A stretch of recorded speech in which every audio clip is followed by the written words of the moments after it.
Hello friends, myself Dr. Santosh Maurya. Welcome back to my YouTube channel. In the YouTube channel, I have started with human resource management discussion. And in that continuation, today we are going to discuss about job analysis. What is job analysis?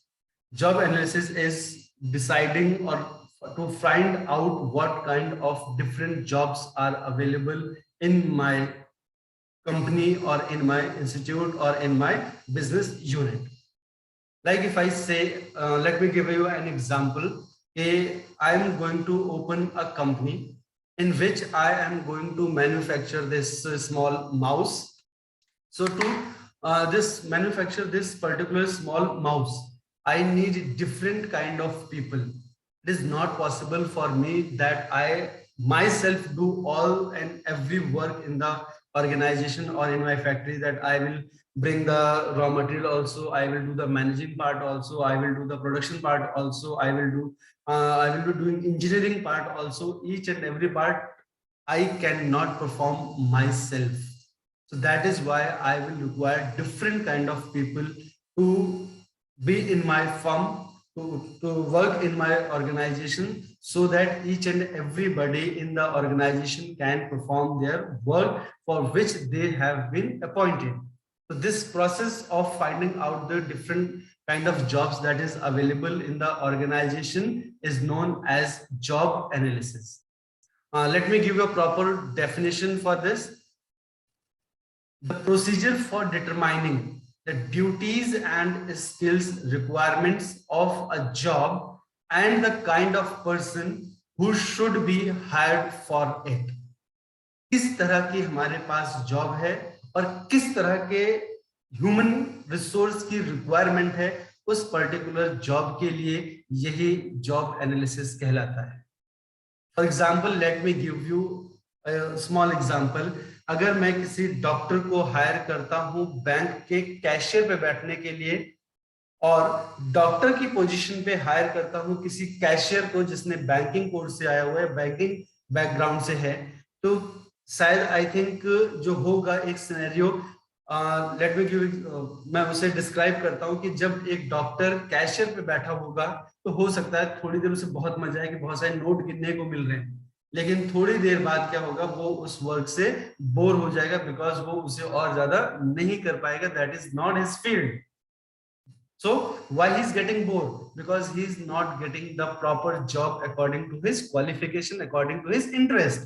और वही different और just उल्टा अगर हम कर लेते हैं कि डॉक्टर की पोजीशन पे एक कैशियर को बिठा दिया जो कि एक कॉमर्शियल बैकग्राउंड से आता है, बैंकिंग बैकग्राउंड से आता है, तो वो तो पेशेंट्स को देख भी नहीं पाएगा. डॉक्टर तो चलो थोड़ी बहुत काउंटिंग भी कर लेगा, बट एक कैशियर किसी पेशेंट को ट्रीटमेंट बिल्कुल नहीं कर पाएगा. Why he is not able to do that? Because we are not properly allocating them. We are not properly allocating to the right job, the right person. That is why हमें किसी भी firm के अंदर job analysis करने की जरूरत पड़ती है. Next we can say is job analysis produces information used for writing job descriptions and job specification. तो जब हम जॉब एनालिसिस कर लेते हैं तो इससे दो सबसे बढ़िया फायदे होते हैं. एक जॉब डिस्क्रिप्शन करने का और दूसरा जॉब स्पेसिफिकेशन करने का.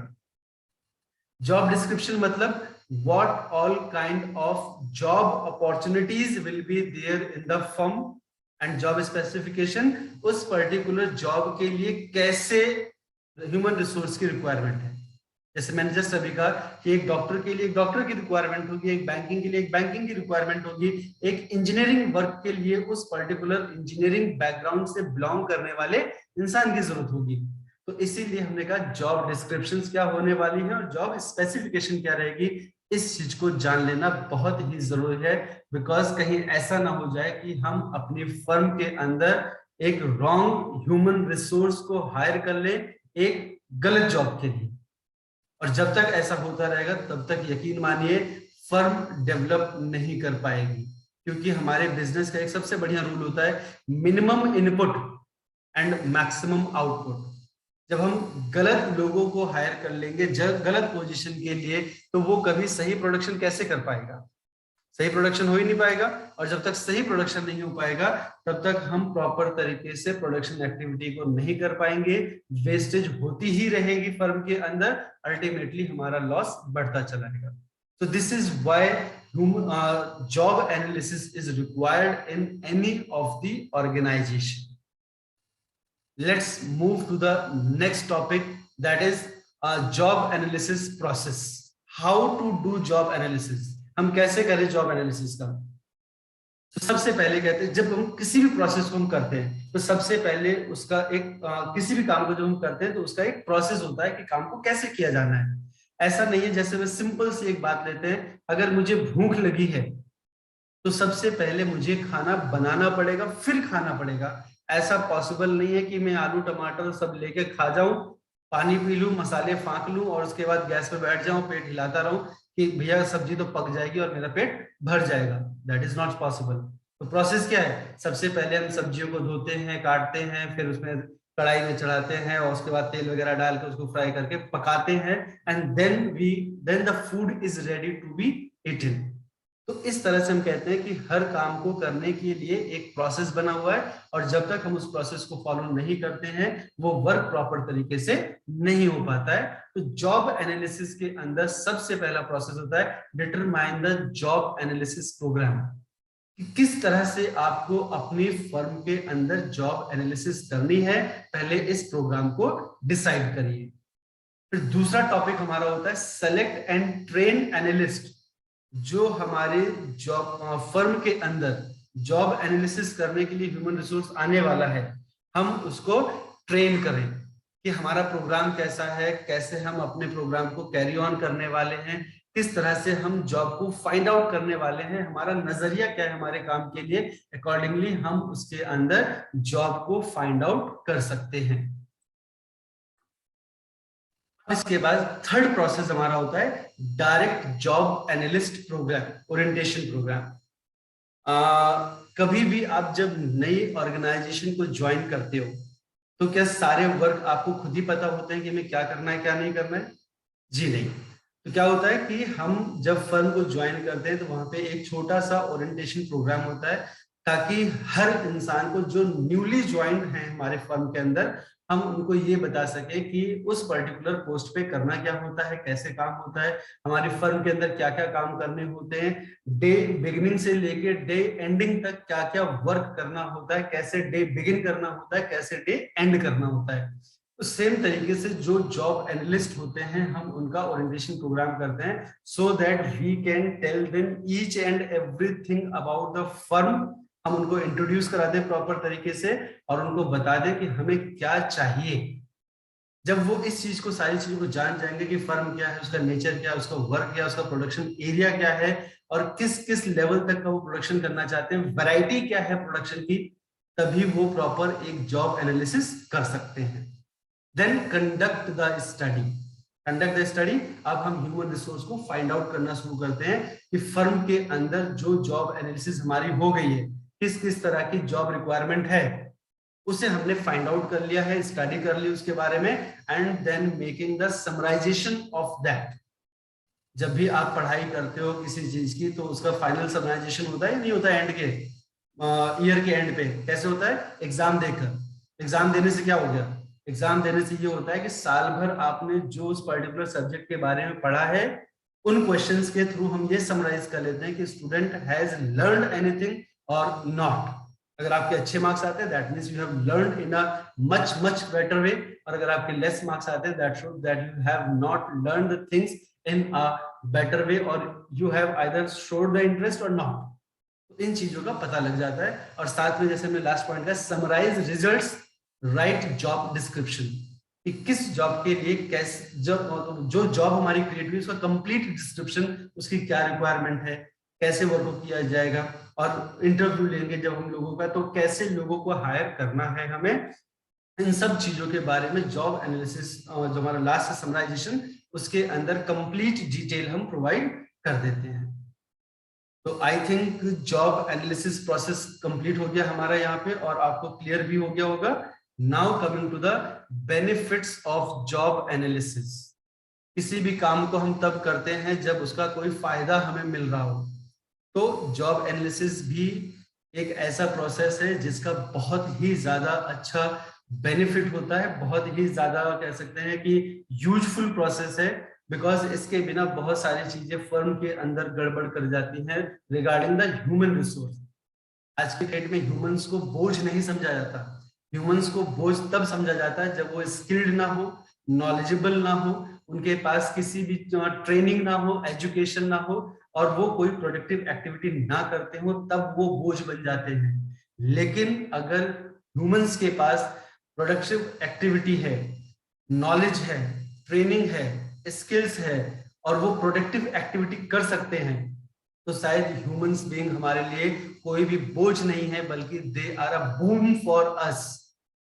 हैव एग्जांपल ऑफ चाइना, उन्होंने क्या किया, अपनी एजुकेशन को फ्री किया ताकि जितने भी लोग हैं उनके यहाँ पे सब के सब एजुकेशन ले सकें, और सबको कोई ना कोई वोकेशनल ट्रेनिंग करनी है, कोई ना कोई स्किल्स डेवलप करने हैं। और आज पूरे वर्ल्ड में उसका रिजल्ट हमें देखने को मिलता है कि चाइना के पास इतनी हेवी पॉपुलेशन होने के बाद भी they are the fastest growing economy, और पूरी दुनिया में अपने बिजनेस को छा दिया है।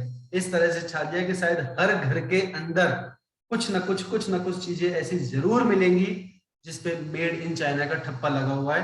फॉर एग्जांपल मोबाइल, तो सबके घर में कुछ ना कुछ उन्होंने अपने ह्यूमंस को इतना ज्यादा डेवलप किया है, नॉलेज दिए, स्किल्स दिए, ट्रेन किया कि कुछ ना कुछ प्रोडक्टिव एक्टिविटी कीजिए। जिन कामों को हम करने में सोचते हैं क्या छोटा सा काम है, इसको क्या करना, वो उसी काम को करते हैं और उससे इतना प्रॉफिट कमाते हैं, इतना प्रॉफिट कमाते हैं कि अपने साथ साथ 10 लोगों को और जॉब अपॉर्चुनिटीज देते हैं, जॉब के लिए देते हैं। तो चलिए हम पढ़ते हैं what is the benefit of job analysis. So first as से health and safety. Health and safety से क्या मतलब है? तो जब जॉब एनालिसिस हम कर रहे हैं तो हमें ये पता लग जाता है, हमने कहा ना जॉब डिस्क्रिप्शन देंगे, what all is the job about. तो उसमें हम ये देख लेते हैं कि जो जॉब हम कर रहे हैं क्या उसमें कोई हेल्थ रिलेटेड इश्यूज हैं या नहीं है।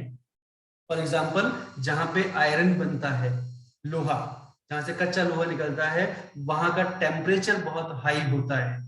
तो अब वहां पे क्या है, हमें कूलिंग सिस्टम्स लगाने होंगे ताकि जो लोग वहां पे, जो हमारा ह्यूमन रिसोर्स वहां पे काम कर रहा है, उसकी तबीयत ना खराब होने पाए, है ना।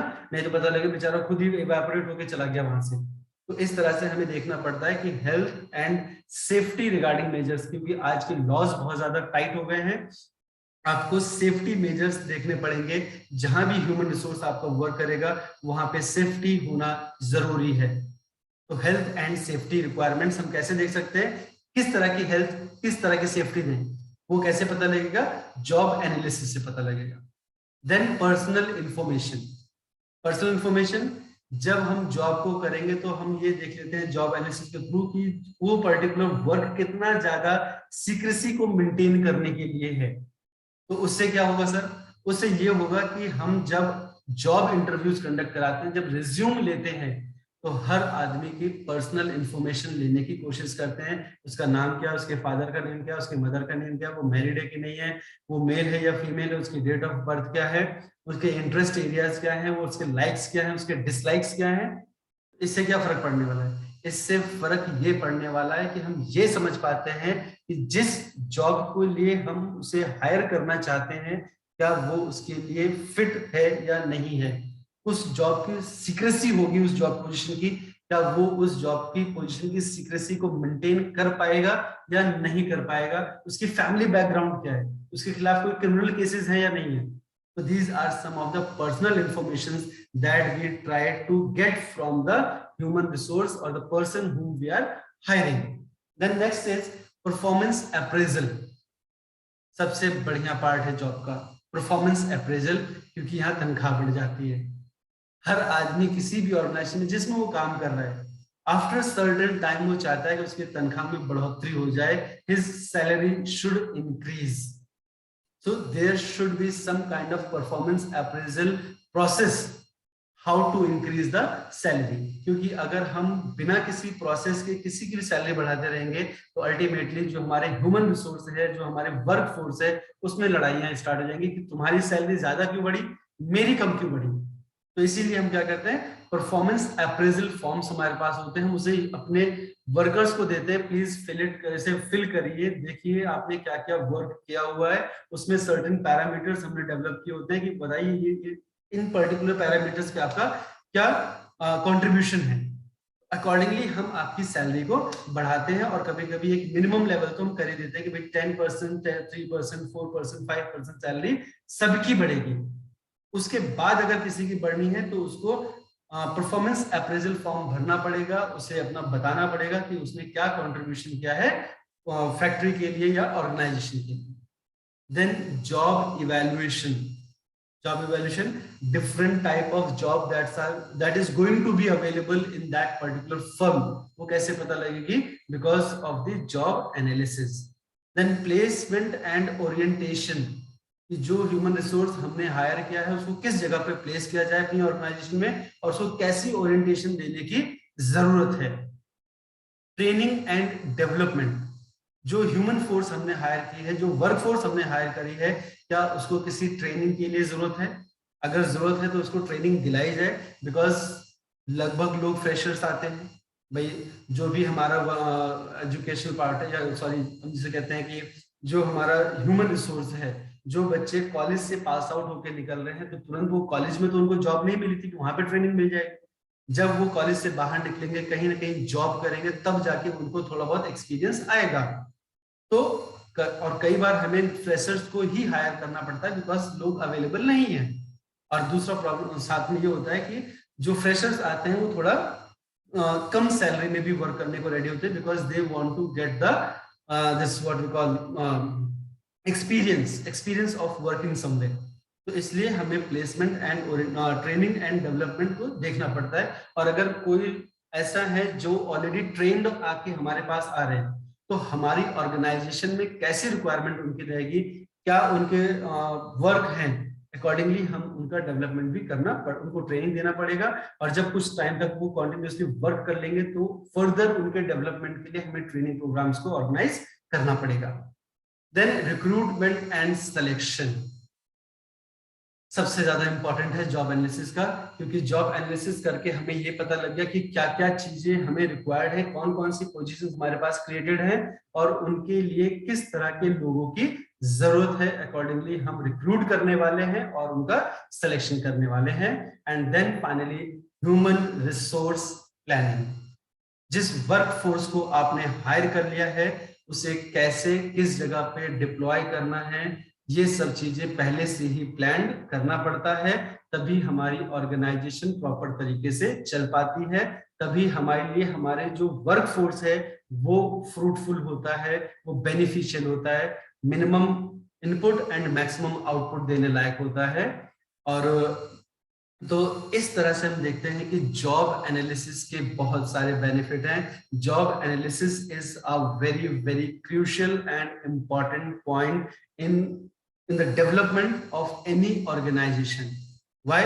क्योंकि ये हर तरह के आंसर्स को देने के लिए रेडी होती है रिगार्डिंग ह्यूमन रिसोर्स, जो ह्यूमन रिसोर्स हमें रिक्वायर्ड है उसके अकॉर्डिंग।